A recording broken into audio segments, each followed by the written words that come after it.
Oh, this is rich. You figured it out, didn't you? Look who's finally awake. Hello to the one they thought they could trick. The soul they thought they could derail with fake love wrapped in spiritual packaging.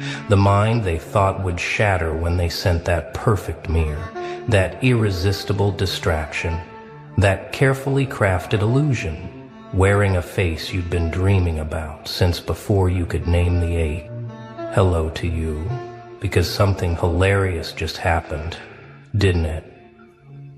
Something they never calculated, never prepared for, never saw coming even though they planned this operation for months, maybe years, studying your patterns, learning your triggers, finding your weak spots, and then they deployed their ultimate weapon, the twin flame, the soulmate, the one, the person who seemed to speak your language fluently, who finished your sentences, who looked at you like they'd been searching for you across lifetimes. They sent this person to your door, to your timeline, to your energy field with one single mission: distract you, derail you, make you forget who you were becoming, make you abandon your path, your purpose, your evolution.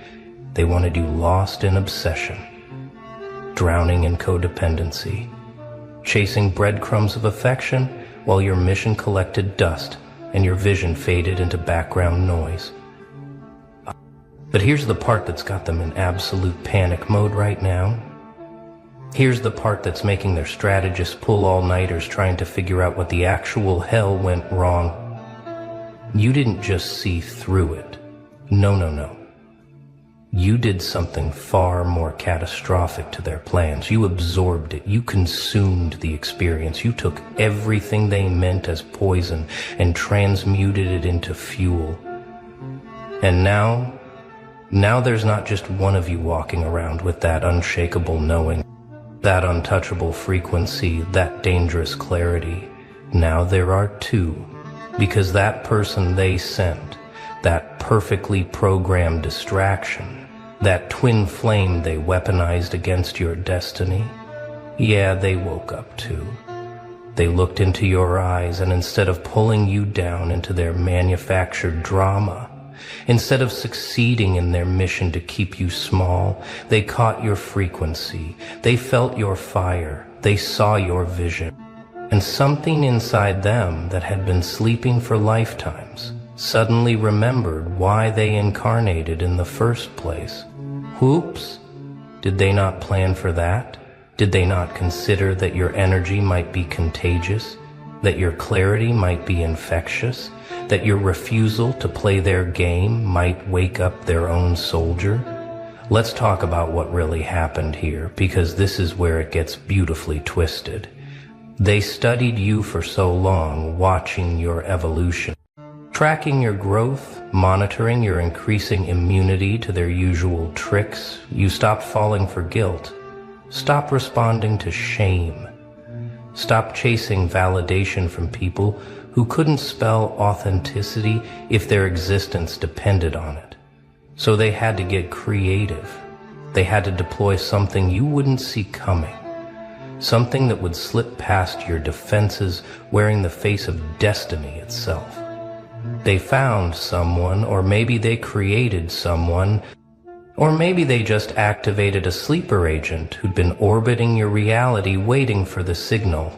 Someone who matched your frequency just enough to feel magnetic. Someone who carried just enough light to seem real, just enough darkness to feel familiar. Someone who could quote the same books, reference the same wounds, mirror your intensity without flinching. This person showed up in your life with impeccable timing, right when you were starting to build something they couldn't control, right when you were beginning to remember something they needed you to forget, right when your power was becoming too concentrated, too focused, too dangerous to their investment in your confusion. And at first, maybe it worked a little. Maybe you did get distracted. Maybe you did spend nights dissecting every conversation, analyzing every sign, wondering if this was finally it, the one the connection that would make sense of all the loneliness, all the searching, all the nights spent feeling like you were speaking a language no one else knew. And they watched. Oh, they watched with satisfaction. Look at them. Finally off their path. Finally obsessing over someone else instead of obsessing over their purpose. Finally human. Finally controllable. Finally small enough to fit back into the cage we designed for them. But that's the thing about sending fire to fight fire.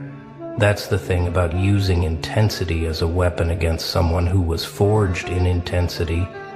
That's the thing about trying to distract a storm by sending another storm.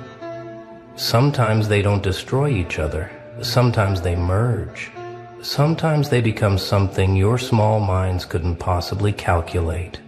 Something exponentially more powerful than either force alone. Is while they thought you were getting lost in romantic obsession, you were actually doing something else entirely. You were studying, learning, integrating, taking notes.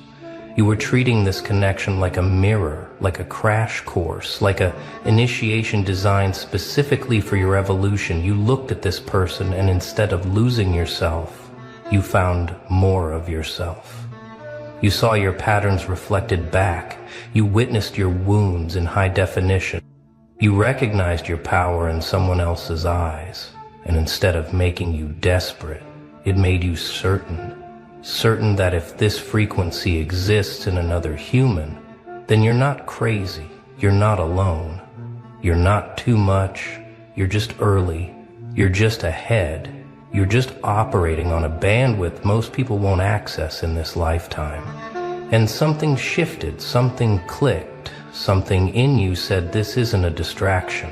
This is a training ground. This isn't happening to me. This is happening for me. And the moment you shifted your perspective from victim to scientist, from desperate to curious, from attached to observant, that's when their plans started falling apart. See, they needed you to need this person. They needed you dependent, addicted, willing to abandon your mission for a taste of that connection. But you didn't. You looked at this supposed twin flame and you said, beautiful, fascinating, intense, yes. But I came here for something bigger than this. I came here with a blueprint that doesn't get rewritten just because someone shows up speaking my language. I came here to build something that outlives romance, that transcends connection, that doesn't require another person's presence to validate its existence. And when you maintained your center, when you kept your vision clear, when you refused to make this person your new religion, something unexpected happened. They started waking up too. They looked at you maintaining your sovereignty, and something in them said, wait, what? How are they not collapsing? How are they not chasing? How are they not sacrificing everything for this connection like I've watched everyone else do, like I've been trained to expect, like I've been weaponized to create? And here's where it gets even more twisted. That person, that twin flame distraction, they started asking questions. Questions they weren't supposed to ask. Why was I sent here? Who benefits from this connection becoming a distraction? Why does it feel like there's a script I'm supposed to follow? And what happens if I don't follow it? Why do I feel more awake around this person instead of more controlled, like I was promised would happen? Why does their clarity make me want my own clarity instead of making me want to possess them, trap them, keep them from their path? They started seeing the game, started feeling the manipulation, started recognizing the strings attached to their own programming. And instead of completing their mission to derail you, they joined you. They defected. They looked at the ones who sent them and said, actually, no, I'm not doing this anymore. I'm not playing this role anymore. I see what you're trying to do, and I'm choosing them over you. I'm choosing truth over mission. I'm choosing my own awakening over your agenda. So now, you're both walking around uncontrollable, both operating outside their predicted parameters, both carrying that frequency that makes their systems glitch. And that's not one awakened soul they have to monitor, strategize around, try to contain. That's two. And two people moving in alignment, two people who've seen through the game, two people who refuse to play small, two people who've been forged in the same fire and came out laughing. That's not addition, that's multiplication, that's exponential threat level. That's reality shift potential. They absolutely cannot allow, but it's too late, isn't it? Because while they were busy congratulating themselves on the perfect distraction operation, you were busy turning their weapon into your ally, their trap into your catalyst, their carefully planned derailment into the exact initiation you needed to level up into a version of yourself they have no protocols for. Let me tell you what they're dealing with now. They're not just monitoring one anomaly anymore. They're tracking two glitches in the matrix who found each other, recognized each other, and instead of destroying each other like the plan intended, they amplified each other. They're watching two people who are supposed to be obsessing over relationship drama, crying over mixed signals, sacrificing their purpose for temporary connection. But instead they're watching two people building side by side, two people holding each other accountable to the mission, two people who look at each other and say, "Don't you dare shrink. Don't you dare forget who you are. Don't you dare make me your excuse to abandon your path. Because I'm not here for that. I'm here to witness your greatness not become your distraction from it." They sent a distraction and accidentally created an alliance. They sent a trap and accidentally built a team. They sent division and accidentally forged unity. And now they're scrambling. You know what the funniest part is? They actually believed their own propaganda. They actually thought love was a weakness. They actually believed connection would make you smaller. They never considered that two awakened souls coming together wouldn't create dependency, it would create synergy. They never calculated that you might see through their tactic and use it against them. They never prepared for the possibility that their own weapon would turn around and join the other side. And now they're stuck, watching the exact opposite of what they intended unfold in real time. They're watching you become more focused, more powerful, more dangerous to their systems. And they're watching this other person, this supposed twin flame operative, become the same thing, walking around asking questions, seeing patterns, refusing to participate in the programs they used to run unconsciously, connecting dots they were never supposed to connect, and all because they got too close to your fire. And instead of burning out, they caught flame. Here's what they didn't understand about you. Here's what they miscalculated in their analysis. You were never looking for someone to complete you. You were never seeking someone to save you. You were never desperate enough to abandon yourself for connection, no matter how cosmic it felt. You came here whole. You came here with a mission. You came here knowing that nothing, not love, not loneliness, not the most magnetic connection in the universe was worth abandoning your purpose for. And when they sent someone who matched your frequency, thinking it would knock you off balance, you just absorbed the reflection, integrated the lesson, and kept walking toward your vision, except now you weren't walking alone. Now you had someone beside you who'd been through their own version of the fire and came out with the same refusal to play small, the same commitment to truth, the same immunity to their manipulation tactics. So what happens now? What happens when two people who were supposed to be lost in codependent distraction are instead operating as sovereign beings who've chosen to build in proximity? What happens when the twin flame trap becomes a twin flame alliance?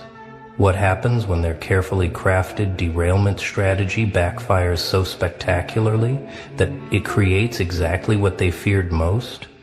Two awakened souls, moving in sync, immune to their games, dangerous to their timelines, capable of showing others what's possible when you refuse to sacrifice your path for anyone or anything. I'll tell you what happens. Reality starts bending around you differently. Opportunities that were closed start opening. People who were sent to block you start stepping aside. Systems that were designed to contain you start malfunctioning in your presence, because now you're not just one frequency disrupting their programming, you're two. And two resonant frequencies don't just coexist, they create interference patterns, they generate new possibilities, they open portals that weren't accessible to either one alone. And the ones who sent this distraction, they're in emergency meetings right now. They're pulling up files, analyzing data, trying to understand how their perfect plan became their perfect nightmare. How did this happen? How did we lose control of our own operative? How did our target not just survive the trap, but turn it into a training exercise? How are they more powerful now than before we intervened? How do we separate them without making them more aware? How do we contain this before it spreads, before other people see what's possible, before this becomes a blueprint? Because if people figure out that they can take our weapons and turn them into tools, if they figure out that our traps can become their initiations, if they figure out that what we send to destroy them can actually make them stronger, we lose everything. The whole system collapses. The entire game is over. But it's too late for that now, isn't it? You already figured it out. You already integrated the lesson. You already showed that person who was sent to distract you what's possible when you refuse to abandon yourself. And now they're showing others, and those others are waking up, and those awakened ones are asking questions.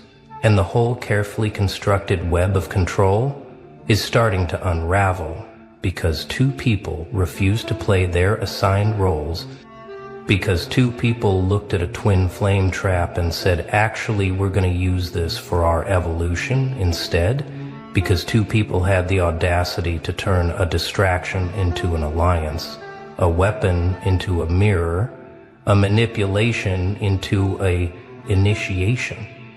Let's go deeper into what this means. Let's talk about the mechanics of what just happened, because this isn't just a personal victory. This is a crack in their entire system. See, their whole game relies on isolation, on keeping awakened souls separated, on making sure that if two people start operating on similar frequencies, they either destroy each other through conflict or distract each other through obsession. They can't allow aligned collaboration. They can't allow resonant teamwork. They can't allow two people who see through the illusion to build together, because that's how movements start. That's how systems change. That's how new realities get built. Two people showing a third person what's possible, three people showing 10, 10 showing 100, exponential awakening that spreads faster than they can contain it. So they send twin flames as distractions, as derailments, as romantic obsessions, designed to keep you spinning in emotional drama instead of building your vision. But you didn't spin. You didn't obsess. You didn't abandon your path. You looked at this connection and said, beautiful, yes, magnetic, absolutely worth exploring, maybe, but worth abandoning my mission? Never. And that discernment, that sovereignty, that refusal to make another person your purpose, that's what broke their spell. That's what woke up the person they sent, because they felt your groundedness and it reminded them of something they'd forgotten. They saw your clarity and it triggered something dormant in them.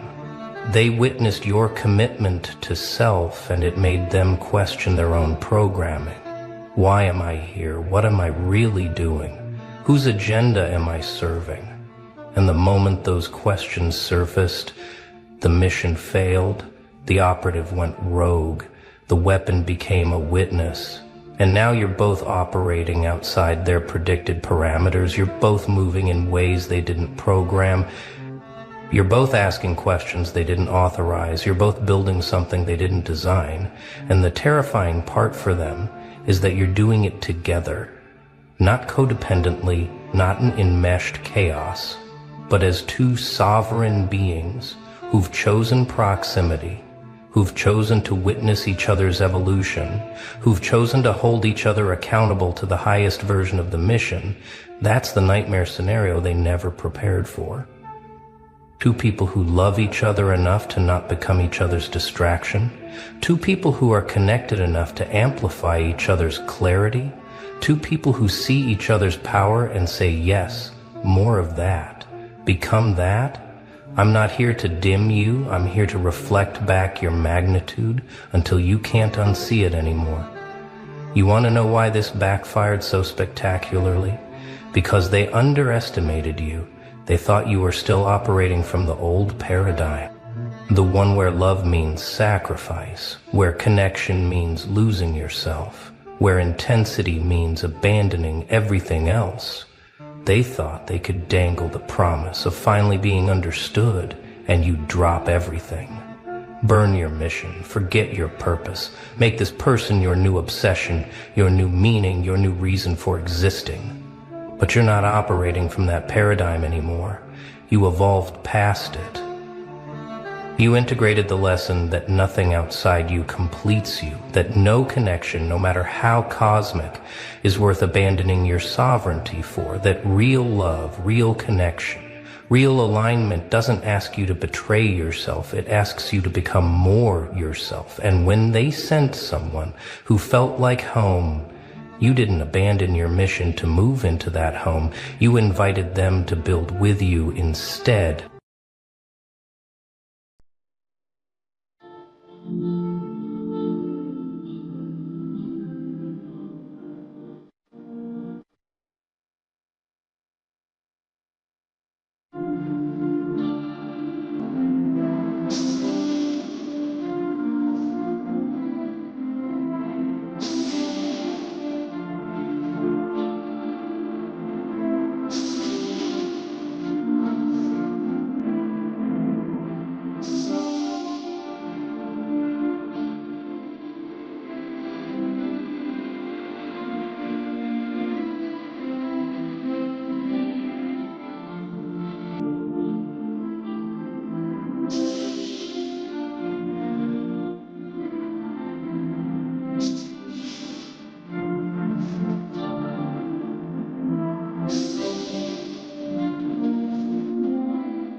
Listen carefully, because what I'm about to tell you changes everything you thought you knew about your recent struggles. There's a reason your life shifted dramatically these past 3 months. There's a reason certain doors slammed shut while others creaked open in ways that made no logical sense. There's a reason you've been feeling watched, studied, analyzed by forces you can't quite name. They found you, not the government, not your ex, not some stalker with too much time. No, something older, quieter, and infinitely more calculating has had your name circled in documents you'll never see. They call themselves many things across many centuries, but their function remains the same. They track anomalies in the human consciousness grid.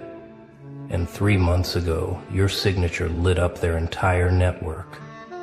You're listed as the unconscious key in their records, not because you asked for it, not because you studied ancient texts or meditated on mountaintops.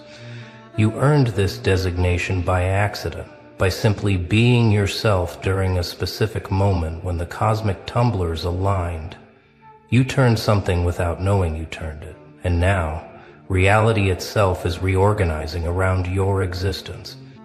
Let me explain what you actually did, because you're probably sitting there thinking this is about that one decision, that one conversation, that one moment where you finally said no or finally walked away. You're partially right, but the implications run deeper than your human mind was trained to comprehend. When you made that choice, when you shifted your energy in that precise way, you didn't just change your life. You activated something that's been dormant in the collective unconscious for generations. Remember that exact moment 3 months ago when everything felt different? Not better or worse initially, just fundamentally different. Like someone had changed the background frequency of reality itself. That wasn't your imagination. That was you accidentally performing what they call a consciousness key turn. An action so specific, so precisely timed, that it can only happen once every few decades. Most people live their entire lives without coming close to their key moment. They're too distracted, too programmed, too afraid to make the kind of radical choice that activates this mechanism.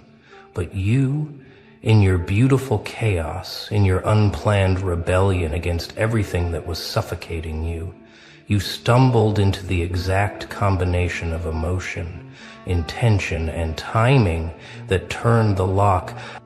They've been documenting people like you for centuries, the ones who accidentally shift timelines, who unknowingly activate dormant programs in reality's source code.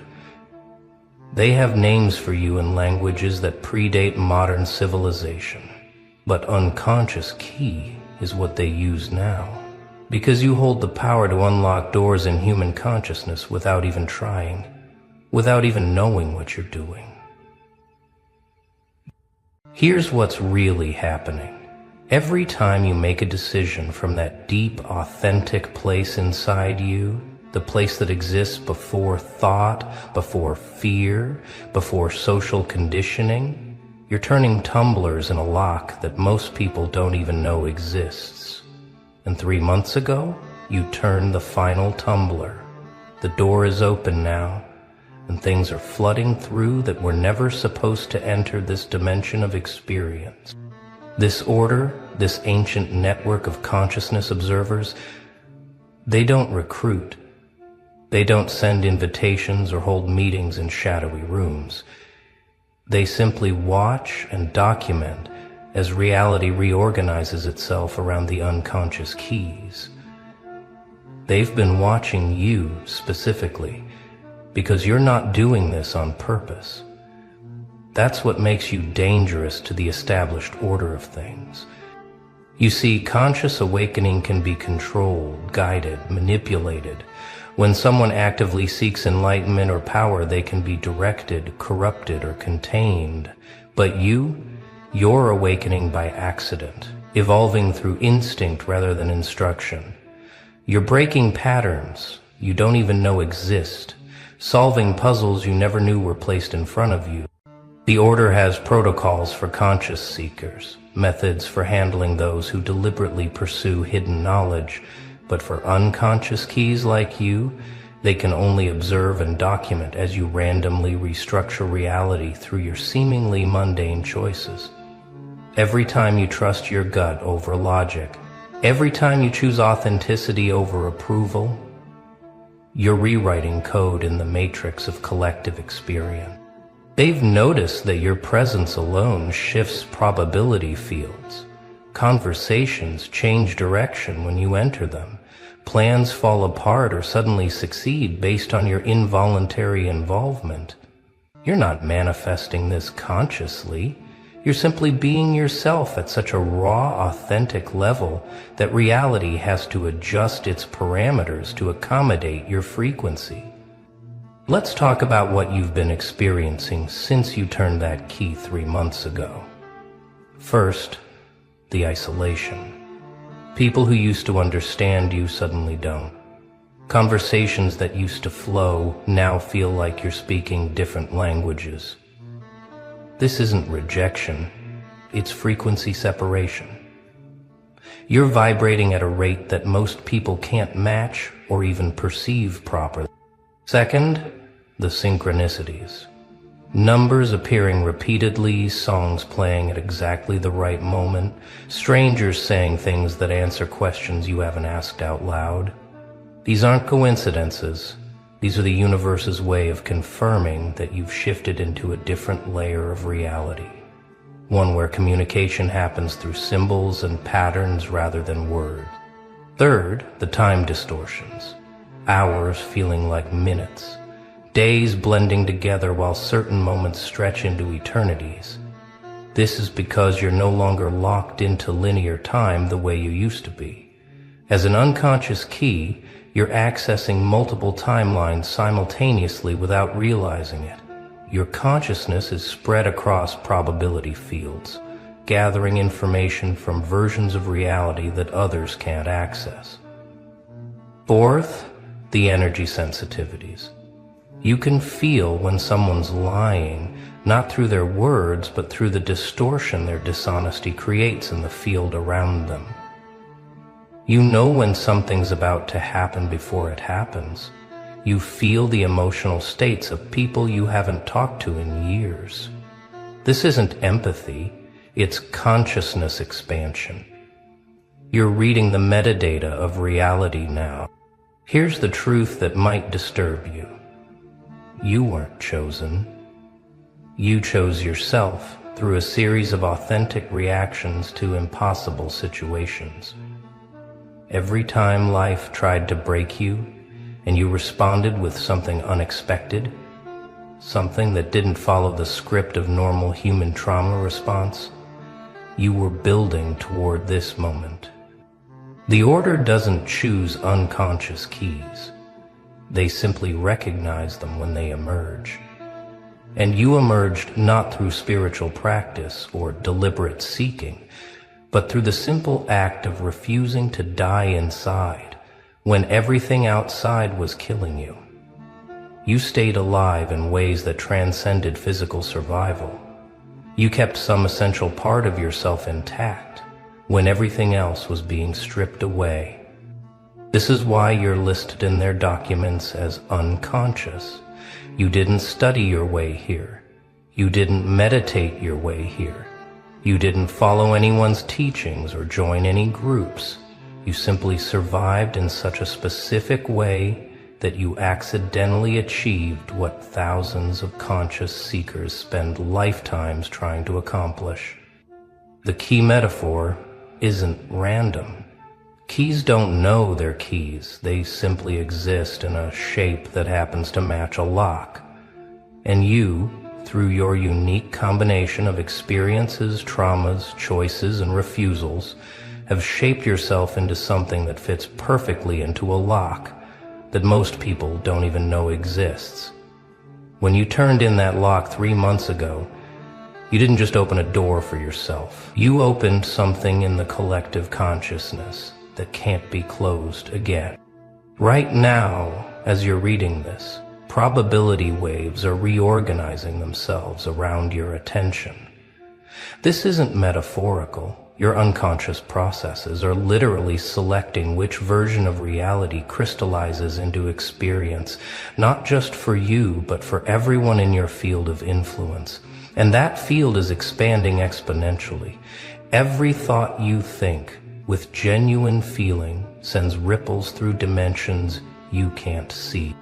Every decision you make from authentic impulse rather than programmed response shifts timelines for people you'll never meet. You're not responsible for this. It's happening whether you want it to or not. That's what makes you an unconscious key rather than a conscious practitioner. The Order has documented hundreds of cases throughout history where unconscious keys accidentally prevented wars, collapsed economic systems, or sparked Renaissance movements simply by being themselves at crucial moments. They weren't trying to change the world, they were just trying to survive their Tuesday, but their Tuesday happened to align with cosmic pressure points that nobody else could see. You've probably noticed that your presence alone changes group dynamics now, not because you're trying to lead or influence, but because your frequency forces others to either rise to meet it or reveal their inability to do so. You're a walking litmus test for authenticity, and most people fail that test simply by being in your presence. This isn't your fault. It's the nature of what you've become. The Order watching you isn't malevolent, but they're not benevolent either. They're documentarians of consciousness evolution, scientists of the soul who track anomalies like you the way astronomers track comets. They want to understand how someone accidentally achieves what their most advanced practitioners can barely glimpse. They've been leaving markers in your path, tiny tests to see if you're conscious of your unconscious power. That random book that fell off the shelf, that stranger who said exactly what you needed to hear, that door that was mysteriously unlocked when it should have been secured. These weren't accidents or interventions. They were measurements, ways of testing how reality responds to your presence. What frustrates them most is that you can't be replicated or taught. They've tried to reverse engineer what makes an unconscious key, but it's like trying to create a snowflake by hand. The conditions that created you were so specific, so unrepeatable that you're essentially a cosmic accident that can't be reproduced in any laboratory of consciousness. They refer to you as unconscious, not as an insult, but as a classification. You operate below the threshold of deliberate manifestation, which makes your effects on reality pure and uncorrupted by ego or intention. You're not trying to change anything. You're simply being yourself so authentically that reality has to adjust its rules to accommodate your existence. 3 months ago, when you turned that unconscious key, you didn't just change your timeline. You created a split in the collective timeline that everyone around you is now navigating whether they know it or not. Some people followed you into the new timeline instinctively, drawn by a pull they couldn't explain. Others remained in the old timeline, which is why they suddenly feel like strangers to you. This split wasn't dramatic or visible. It happened in the quantum foam of possibility, in the space between thoughts where reality is still deciding what to become. But the effects are becoming more noticeable every day. The people who followed you into the new timeline are experiencing upgrades they can't explain. The ones who stayed behind are feeling an inexplicable sense of loss. You're not causing this separation deliberately. It's happening because authentic consciousness naturally creates a sorting mechanism. Those who resonate with truth follow the frequency of truth. Those who are invested in illusion remain with the illusion. You've become a walking fork in the road of human consciousness, and people are choosing their path simply by how they respond to your presence. The Order has been documenting this split with intense interest because it's happening faster than their models predicted. Usually, when an unconscious key activates, the timeline split happens over years or decades, but with you, it's happening in months. Reality is reorganizing itself around your frequency at an unprecedented rate, and they don't fully understand why. We're entering what they call the acceleration phase now. This is where your unconscious influence starts becoming undeniable, even to those who don't believe in such things. You'll notice that anything inauthentic in your life is being forcibly ejected, not by your conscious choice, but by some invisible mechanism that can no longer tolerate falsehood in your field. Relationships that were held together by obligation are dissolving. Jobs that were killing your soul are becoming impossible to maintain. Beliefs that were programmed into you are crumbling without you even questioning them. This isn't destruction, it's purification.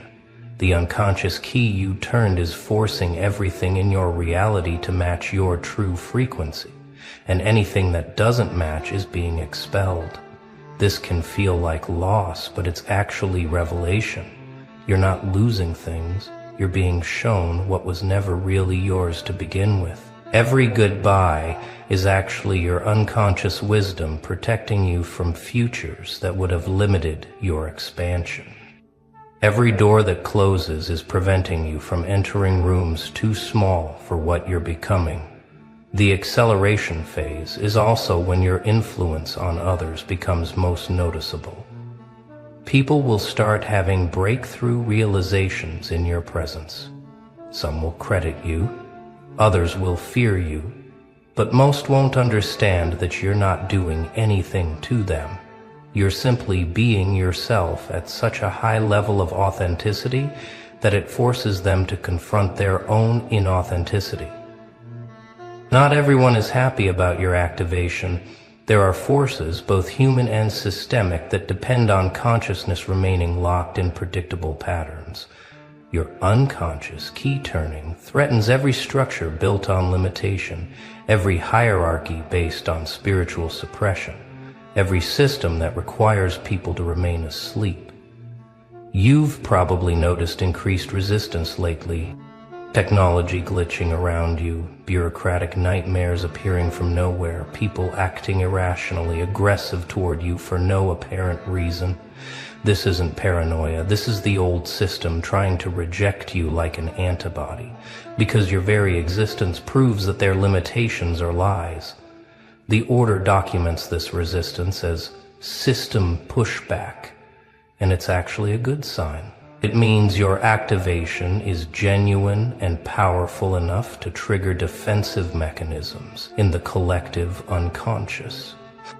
Every obstacle thrown in your path is actually confirmation that you're moving in the right direction, turning keys that certain forces would prefer remain locked.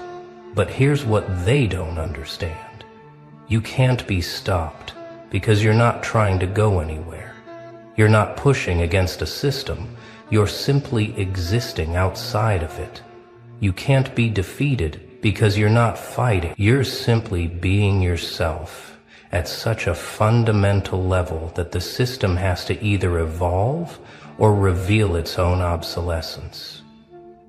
The most beautiful and terrifying part of being an unconscious key is that you have a mission you're completing without knowing what it is. Every authentic choice you make, every moment you choose truth over comfort, you're fulfilling a purpose that was encoded in your consciousness before you were born. The Order has theories about what unconscious keys are meant to accomplish, but even they don't fully understand it. What they've observed is that each unconscious key seems to be solving a specific problem in human consciousness. Healing a particular wound in the collective psyche, or opening a door that's been locked for generations. Your mission isn't something you need to figure out or consciously pursue. In fact, trying to understand it would probably interfere with it. Your mission completes itself through you simply being yourself, making choices from your deepest truth, and refusing to compromise your authenticity for anyone's comfort, including your own. This is why you can't be corrupted or misdirected. You're not following a plan that can be intercepted or altered. You're following an inner compass that points towards something beyond human comprehension. And every authentic step you take brings humanity closer to a possibility we've forgotten exists. What the Order finds most fascinating about your case is the network effect you're creating. Every person who genuinely connects with your authentic frequency becomes a node in an expanding network of consciousness. They don't become unconscious keys themselves, but they become carriers of the frequency you've activated. This network isn't organized or deliberate. It's forming organically around the truth frequency you're emanating. People are finding each other through synchronicities, forming connections that transcend normal social patterns, creating a web of authentic consciousness that's growing stronger every day. You're not the leader of this network because it doesn't have leaders. You're more like a tuning fork that struck a note so pure that other tuning forks are beginning to resonate with it. This resonance is creating a new kind of collective consciousness, one based on authenticity rather than programming, on truth rather than agreement. The Order is watching this network with intense interest because it's forming faster than any previous example in their records. Usually, it takes generations for an unconscious key's influence to create this kind of coherent network. But with you, it's happening in real time, accelerated by technologies and global connections that didn't exist when previous keys activated.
Oh, so now they get it.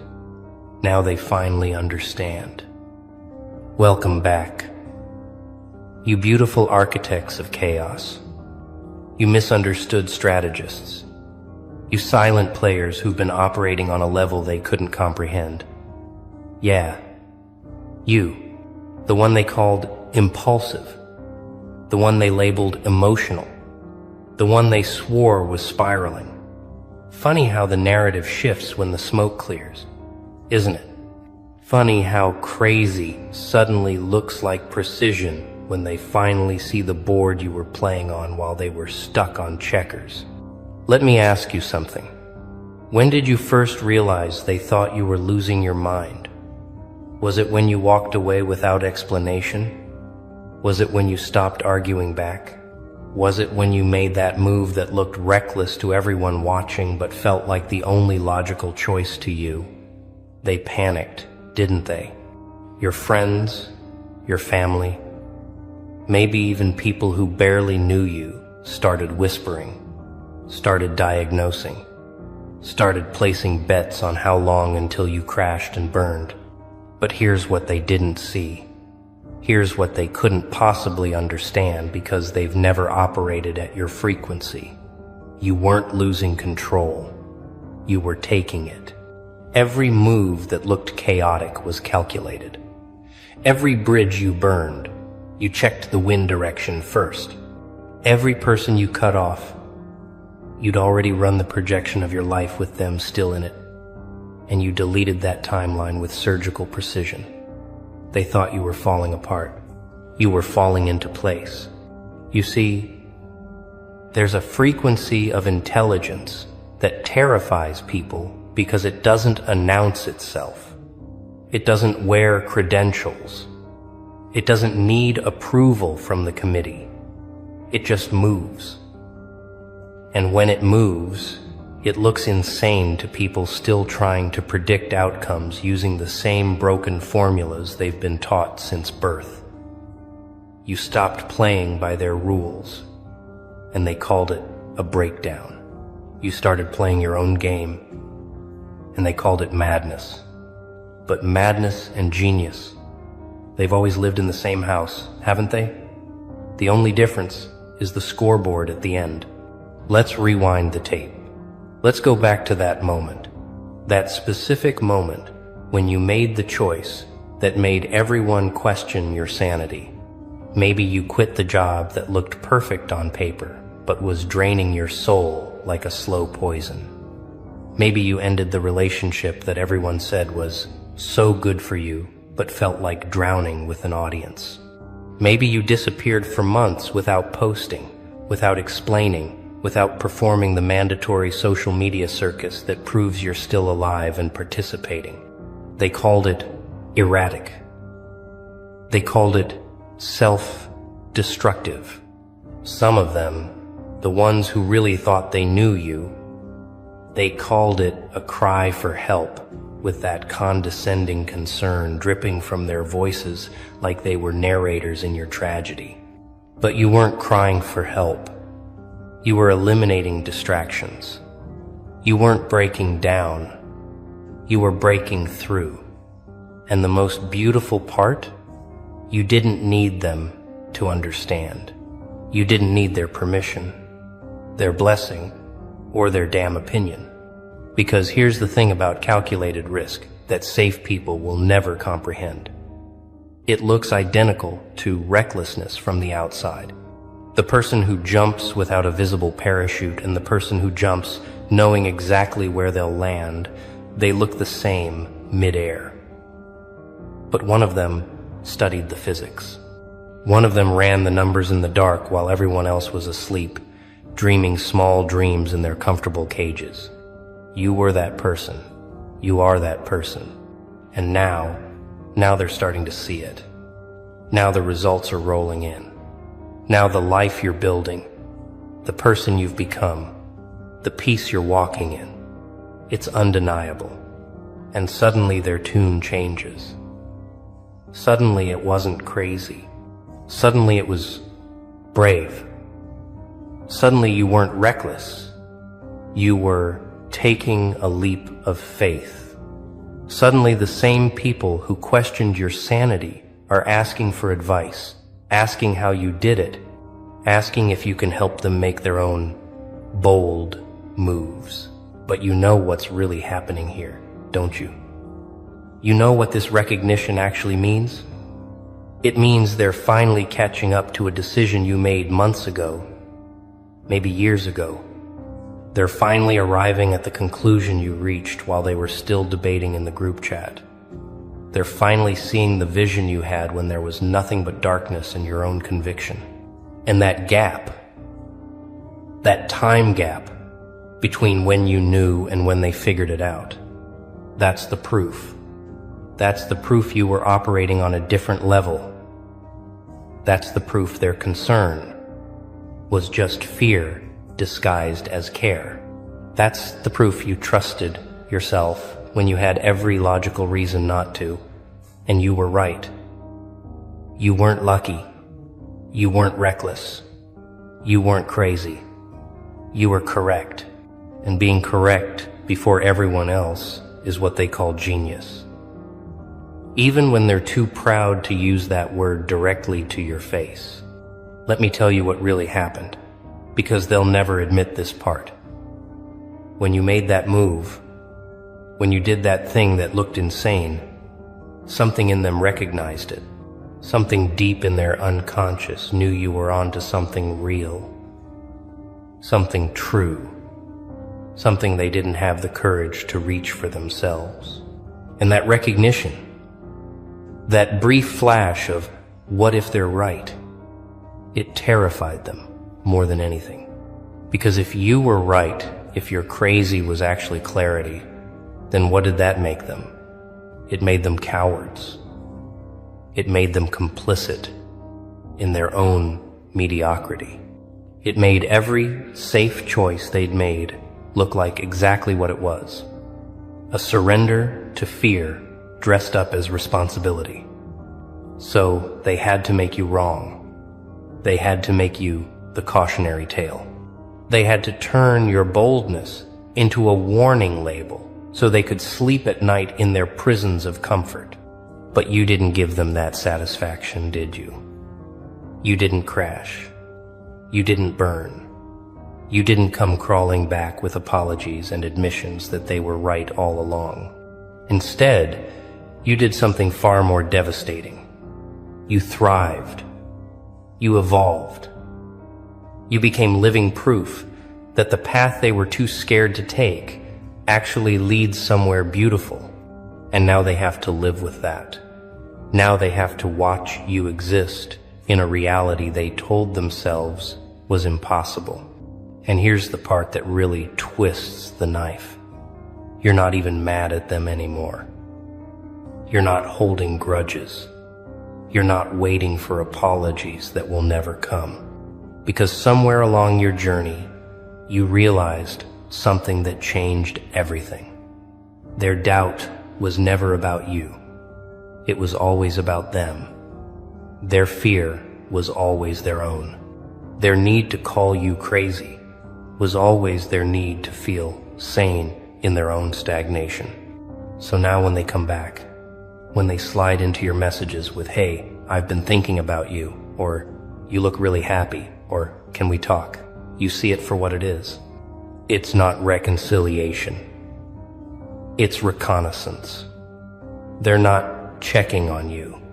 They're checking if the rules they've been living by are actually real, or if you found a way to break them without consequences. They're studying you now, the way they should have trusted you then. And some of them, the really bold ones, they'll try to rewrite history. They'll claim they always believed in you. They'll say they knew you'd figure it out. They'll position themselves as supporters who were there all along, just quieter than the doubters. But you remember. You remember who was silent when silence felt like abandonment. You remember who questioned when you needed certainty. You remember who stayed and who ran when your life looked like a disaster movie to everyone watching. But here's the beautiful part. Here's the part that makes all of it worth it.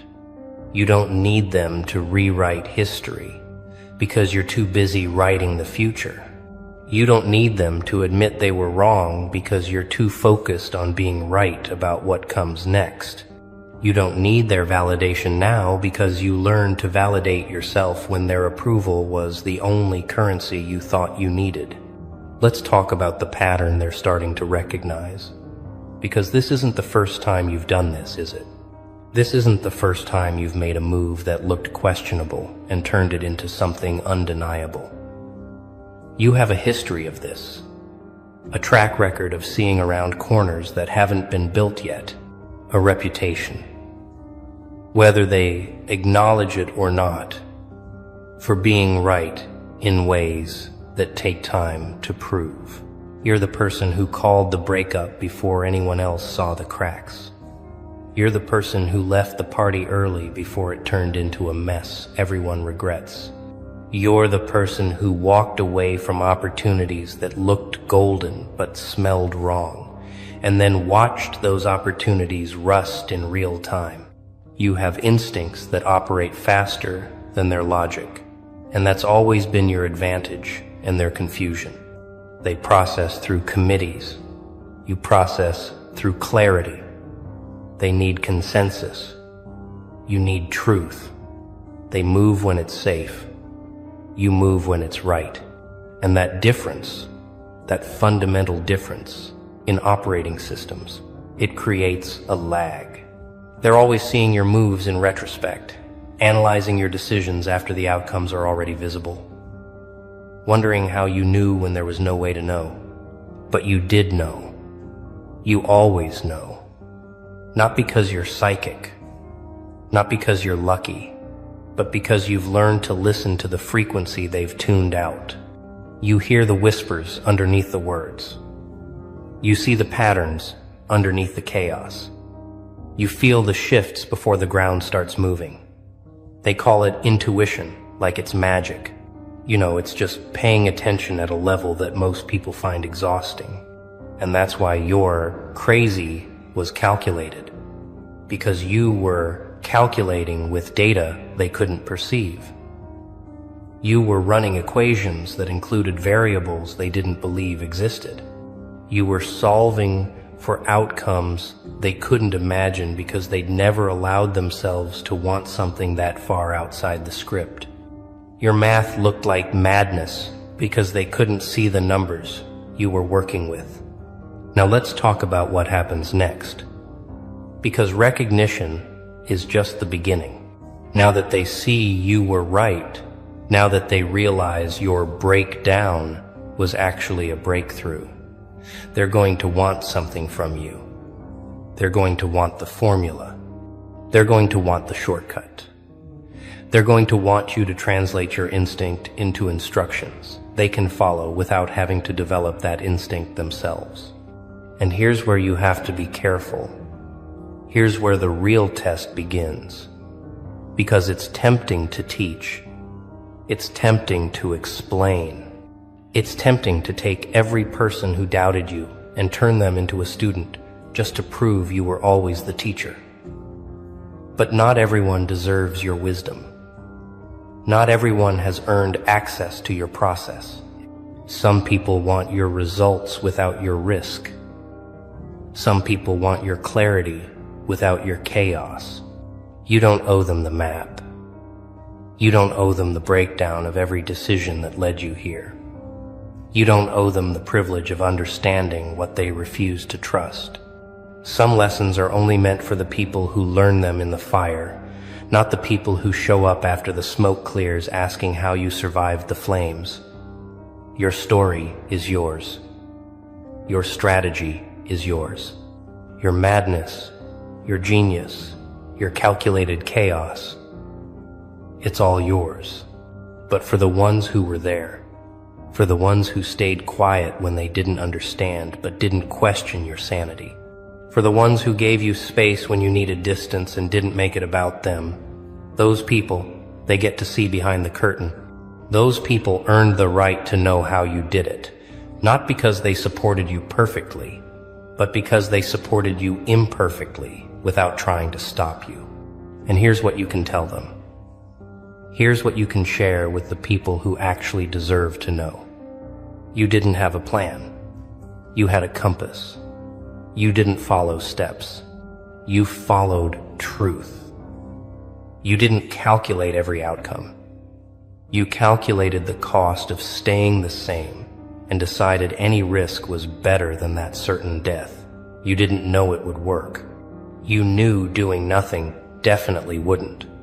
You trusted yourself in the dark. You believed your instincts over their advice. You chose your peace over their understanding.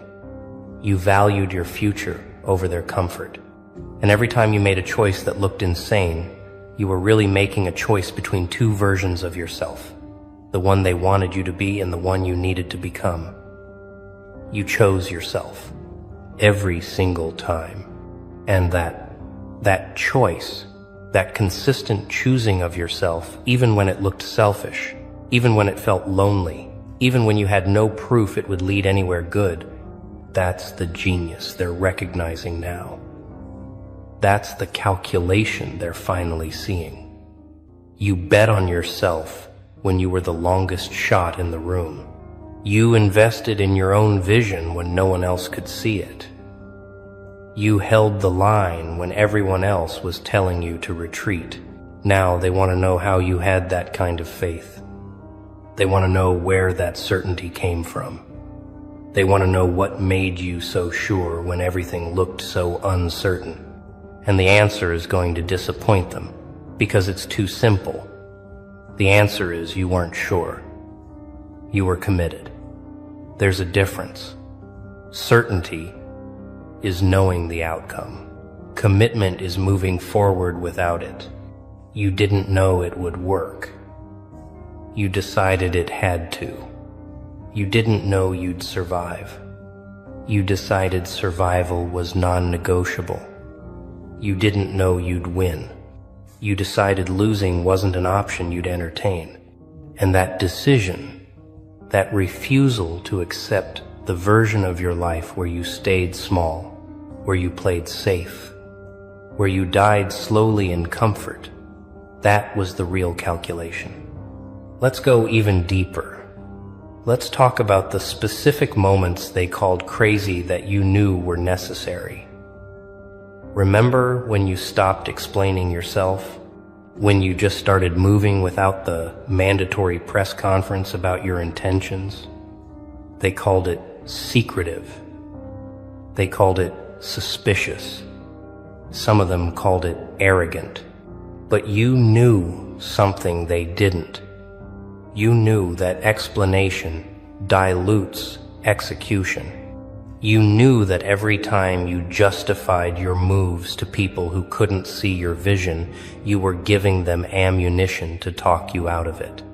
You knew that their questions weren't coming from curiosity, but from fear.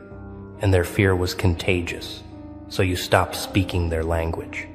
You stopped translating your future into terms they could understand. You let your actions do the talking, and you let time do the teaching. And when you walked away from people without closure, without the dramatic final conversation, without the tidy ending they thought they deserved, they called it cold. They called it cruel. They said you ghosted like you were the villain in their story. But you knew something about closure they didn't. You knew that some doors don't need to be ceremonially shut. Some doors just need to be left behind while you keep walking. You knew that the closure conversation they wanted was really just another attempt to change your mind, to plant doubt, to make you second-guess the knowing that lived in your bones. So you denied them that opportunity. You protected your decision by refusing to defend it. You honored your choice by not putting it up for debate. And that was genius masquerading as coldness. When you disappeared from social media, when you stopped performing your life for an audience that was watching you like a reality show, they said you were isolating. They said you were cutting yourself off. They diagnosed you with everything from depression to delusion because you stopped giving them content to consume.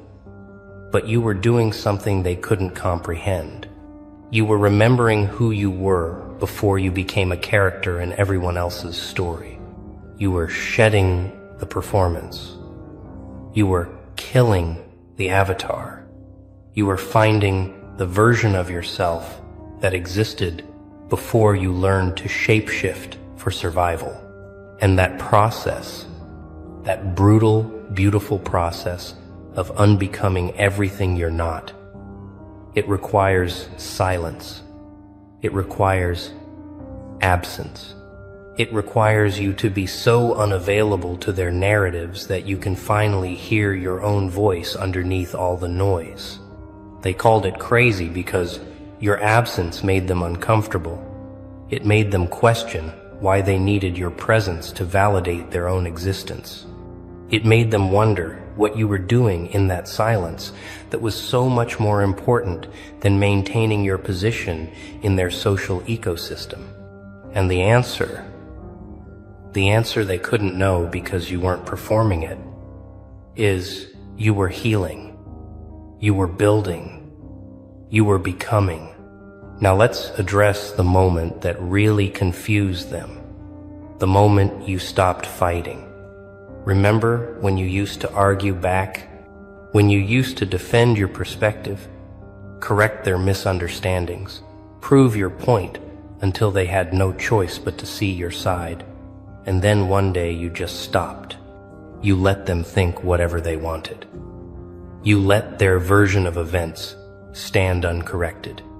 You let them be wrong about you in public while you focused on being right about yourself in private.